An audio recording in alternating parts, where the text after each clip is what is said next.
Hello everyone and welcome back to our channel. In today's video, I'm going to show you how to delete your Amazon account. So without any further ado, let's get into it. At first, open your preferred web browser and head to Amazon's website.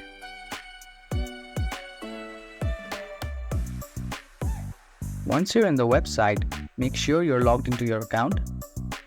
After that, click on the profile icon at the top right corner. And to see all the settings, click on See All Account.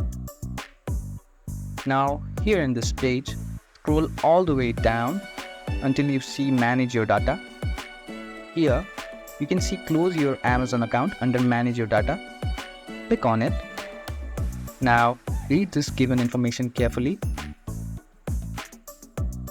and scroll all the way down. Now choose a reason.